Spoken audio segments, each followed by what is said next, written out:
Yan mga ka-farmers, ito na po yung ating nahuling mga kuray.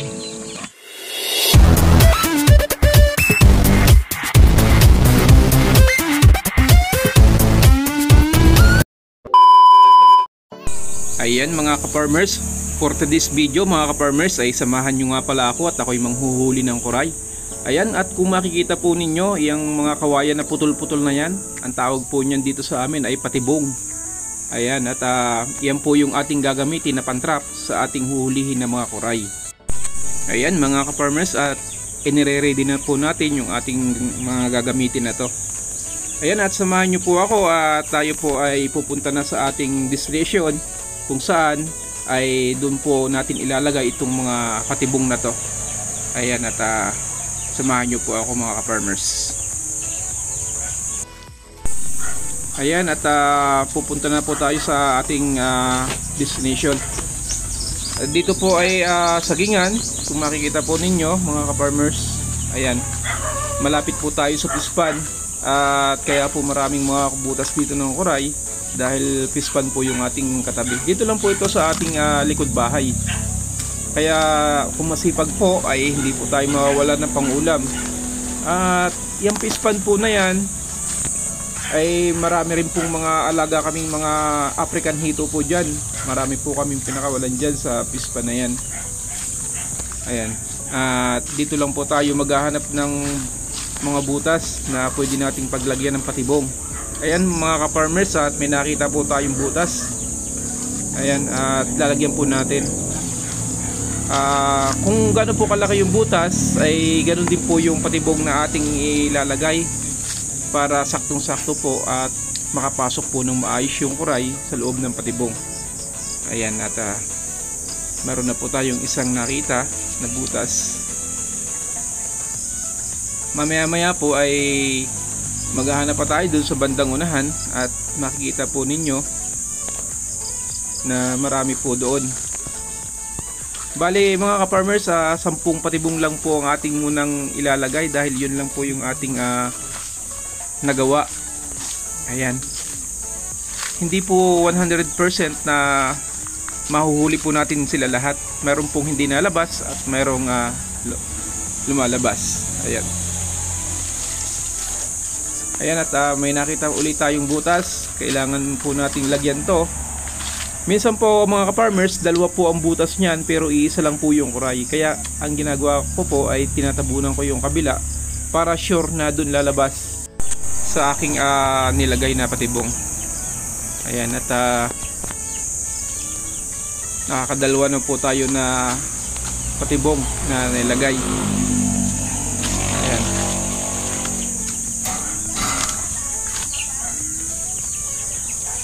Ayan mga farmers, at tuloy-tuloy lang po yung ating paglalagay ng patibong mga farmers hanggang pong maubos tong mga dala ko na to. Ayan.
guys, oh, kung makita nyo itong butas na to, ayan, ito yung butas ng kuray. Ang tawag sa amin dito ay kuray. Ewan ko lang po kung anong tawag sa inyong lugar. Ayan. Bali, ito po yung ating ginagamit. Ito po yung gagamitin natin sa panghuhuli ng kuray o land crab. Ang tawag po dito ay land crab o kuray. Dito po sa aming lugar. Ito po yung ating tinatawag na patibong. Dito po pumapasok yung yung kuray, yung patang. Tapos mahuhuli po siya pag dumating dito, igas, tapos huli na po siya, matatrap siya. Ayan. Sa ano po namin inilalagay ito sa tuwing ganito pong oras. Kasi ang nalabas po sila ng gabi. Tuwing hapon lang po kami naglalagay nito. Dahil gabi po yung labas nila. Ito guys, kung makikita nyo. Yan, ito yung butas. Malaki po ito, ang laman nito. Kaya pag malaki po yung butas ng ating kuray na lalagyan, kailangan malaki rin po yung patibong. Itong kawayan na to. Ayan.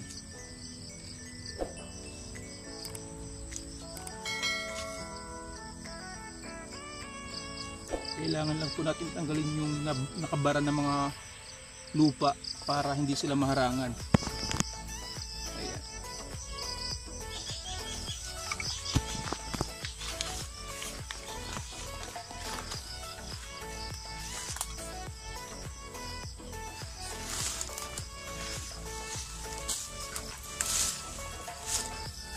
Yan, butas. Bago lang siya. Dito kasi guys, ayan. Dito kasi kung makikita po nyo, ito po ay fish pond. Malapit po kami sa fish pond. At yung pong fish pond na yan ay alat. Kaya dito po sa paligid lang namin ay marami po mga kuray, mga butas ng kuray dito. Dito lang po kami nanghuhuli. Sa aming likod bahay lang po. Ayan. Kung sino po yung nakakain na at nakakita po ng kuray na to, please comment down below po dyan sa comment section para alam ko rin po kung saan nakarating ang video ko na to.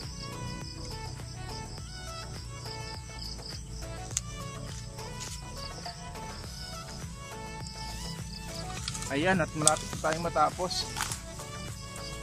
Bali 10 lang po na ganito ang aking nilagay, 10 patibong lang kasi ito lang po yung aking nagawa, 10 piraso na patibong. At bukas po ng umaga, saka ko po ito titingnan at bibisitahin kung meron na pong laman at mahuli tayo na kuray. Ayan o. Dito lang po yan. Ito naman po guys. Ito guys, ano to? Malinis naman po to kasi ang mga kinakain po nila mga damo. Ayan.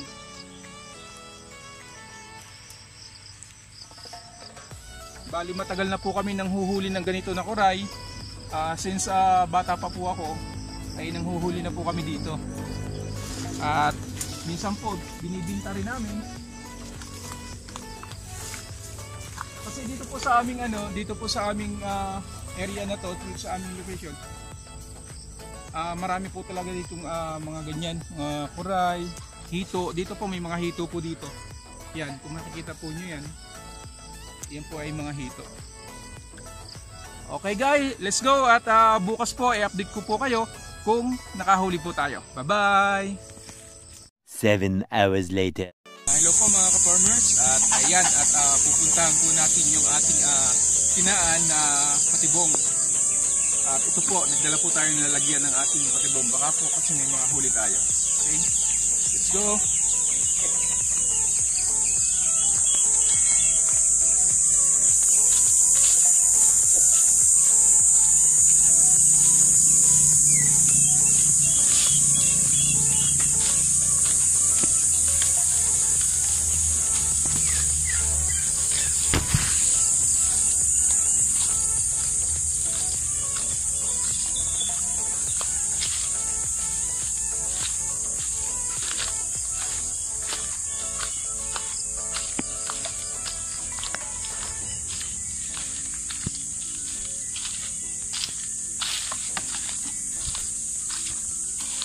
Ayan po at meron po tayong nahuli oh. May huli po tayo. Ayan mga farmers. Meron na po tayong isang huli.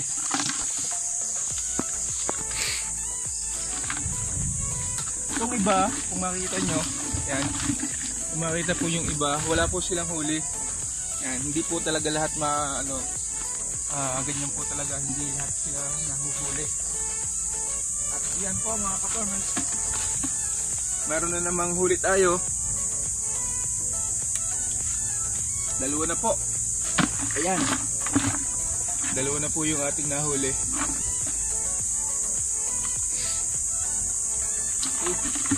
Sa kabila.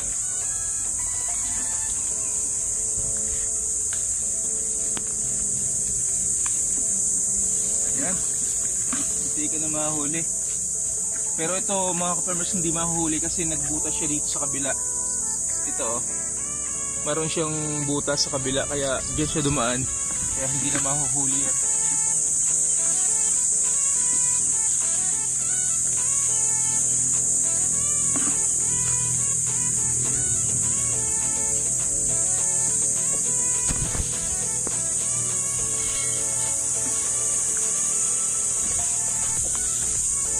Sayang to.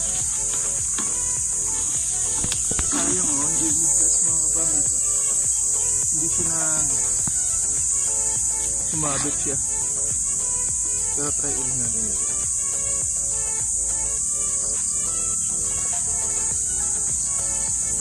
Hindi siya. Ayan. May huli po oh.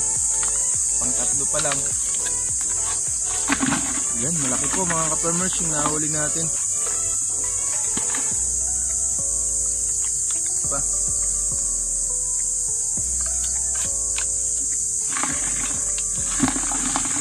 Yan, nakahuli po tayo ng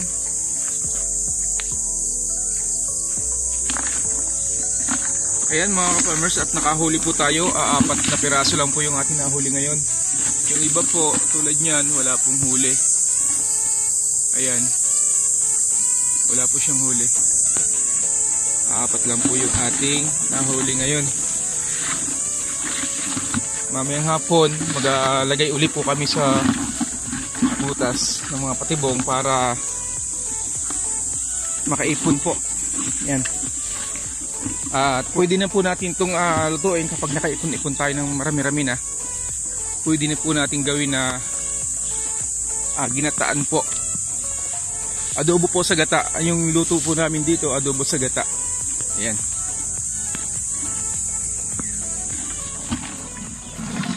Ayan mga ka-farmers, ito na po yung ating nahuling mga kuray.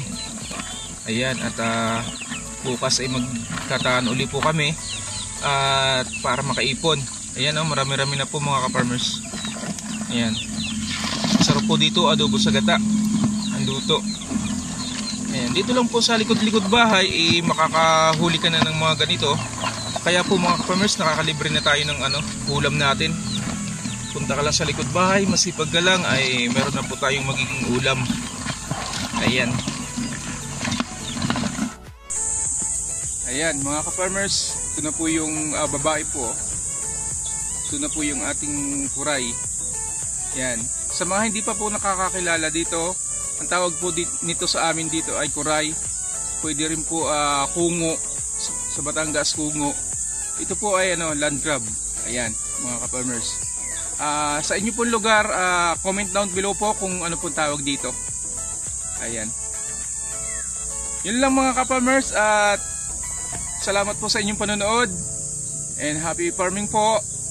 God bless and bye bye po.